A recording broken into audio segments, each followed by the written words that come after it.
आज हम पाठ 1 के स्वाध्याय के प्रश्नोत्तरों का सॉल्यूशन करेंगे।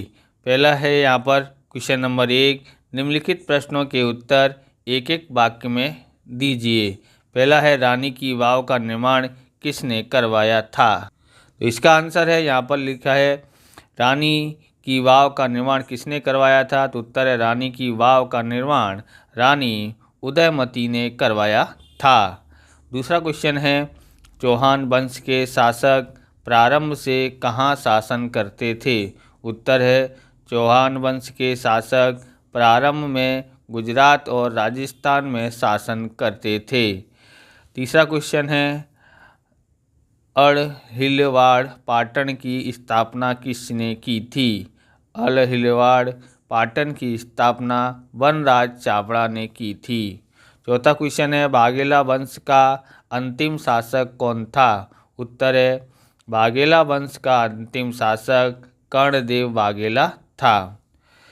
क्वेश्चन नंबर 2 का अ देखते हैं, संक्षिप्त टिप्पणी लिखिए। तो पहला है टिप्पणी है राजपूतों के गुण बताइए। तो उत्तर है यहाँ पर राजपूत बहादुर थे और उतने ही आत्मसम्मान की प्रबल भावना वाले थे। वचन निभाने के लिए, प्राणों का बलिदान करने के लिए भी वे तैयार रहते थे।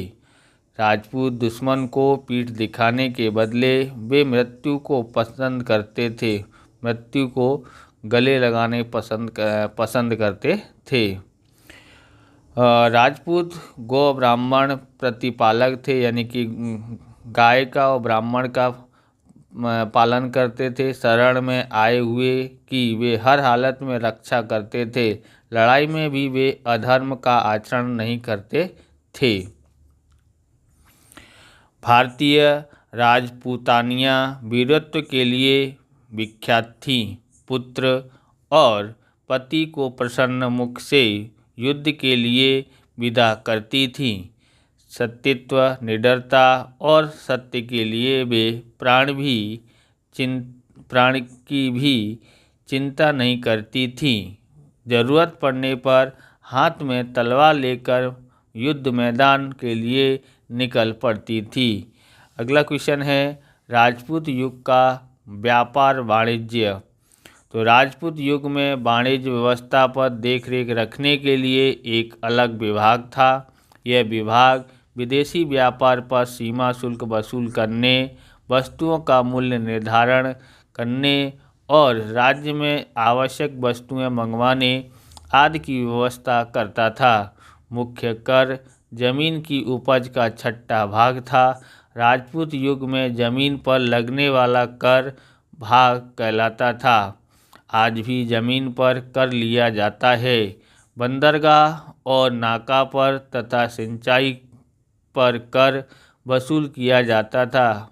समुद्र पार व्यापार के लिए गुजरात के स्तंभ तीर्थ मतलब खम्बात और भृगु कक्ष यानी भरूच बंदरगाह प्रसिद्ध थे। आप इस प्रकार के वीडियो देखना चाहते हैं तो डिस्क्रिप्शन में आपको प्लेलिस्ट मिल जाएगी अलग अलग चैप्टरों की, वहां से आप देख सकते हैं। चैनल पर नए हैं, चैनल को सब्सक्राइब करना, वीडियो को लाइक और शेयर करते रहना, क्योंकि हम इस प्रकार के वीडियो आपके लिए बनाते रहेंगे, इसलिए लाइक शेयर ज़रूर करते रहिए। क्वेश्चन नंबर 2 का ब देखते हैं, निम्नलिखित प्रश्न के उत्तर दीजिए। पहला है उत्तर भारत के किन्हीं 3 मुख्य राजवंशों के नाम बताइए।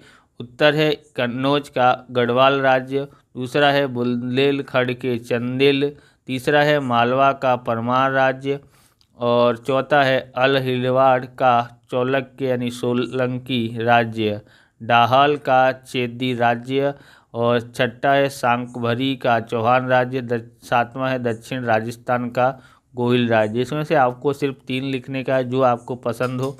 वैसे तो ये क्या बोलते हैं, एक ये और एक ये और एक ये 3 लिखने का है आपको, ये मुख्य है। और बाकी का आप लिखना हो तो लिख सकते हैं, यहाँ पर ऐसे शॉर्टकट में भी लिख सकते हैं। कन्नौज राजवंश और चंदेल राजवंश, परमार राजवंश नंबर डाल के ऐसे 3 लिखोगे तो भी चलेगा। चालुक्य यानी सोलंकी राजवंश, चेदी राज्य यानी डाहल वंश ऐसे लिख सकते हैं। शाकंभरी यानी चौहान वंश, डायरेक्ट वंश लिख सकते हैं, और गोहिल वंश। बराबर, जो 3 अच्छे लगे वो आप लिख लेना। दूसरा है दक्षिण भारत के किन्हीं 3 मुख्य राजवंशों के नाम बताइए। तो इनमें से भी कोई 3 लिखने हैं। तो पहला है चालुक्य वंश, दूसरा है राष्ट्रकूट राजवंश, तीसरा है पल्लव वंश, चौथा है चोल वंश, पांचवा पांड्य वंश और छठा है चेर वंश। कोई भी 3 वंश आपको लिखने के हैं। हो गया। तीसरा क्वेश्चन है, हम यहाँ पर देखते हैं, गुजरात का प्रथम सुल्तान कौन था। उत्तर है गुजरात का प्रथम सुल्तान जफर खान मुजफ्फर शाह था।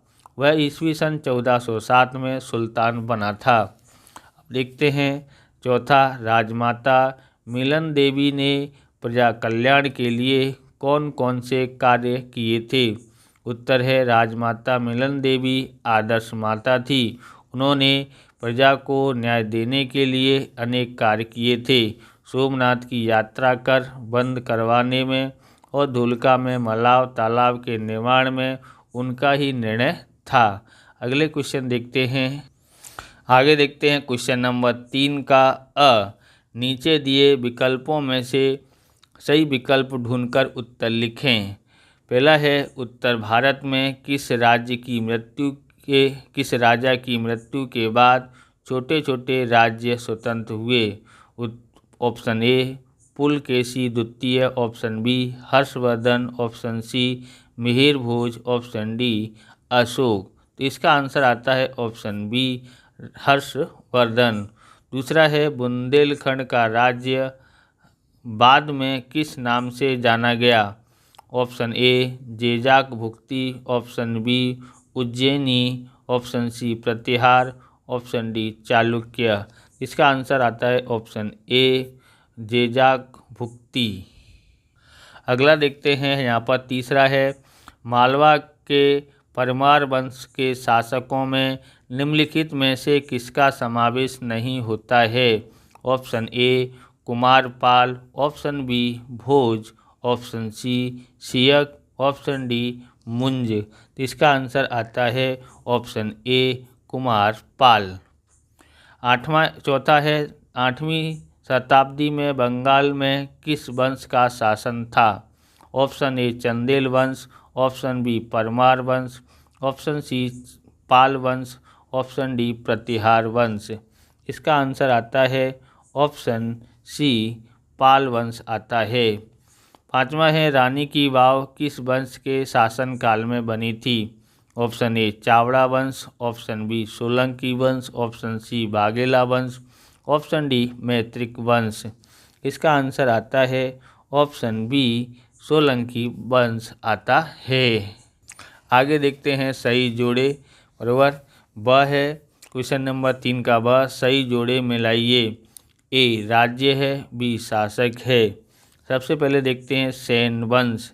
तो सेन वंश का क्या आ सकता है। ऑप्शन सी आ सकता है Vijay Sen. Okay, option C एक का आता है सी। ओके। दूसरा है सोलंकी वंश। सोलंकी वंश का आता है कुमारपाल।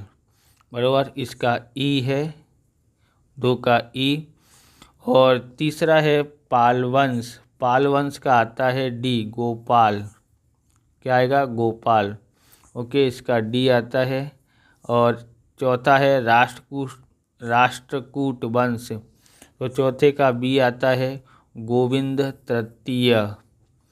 5वां है चोल वंश। चोल वंश का आता है नरसिंह वर्मन द्वितीय, ए आता है। इसका क्या आया था, 2 का बी आया था, और 4 का बी, 5 का ए आया है। इस तरह से आप आंसर में लिख सकते हैं 1 का सी, 2 का ई, और 3 का डी, और 4 का बी, और 5 का ए।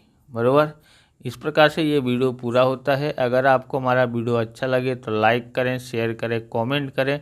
चैनल पर नए हैं चैनल को सब्सक्राइब करें। मिलते हैं नेक्स्ट वीडियो में। जय हिंद, जय भारत, वंदे मातरम।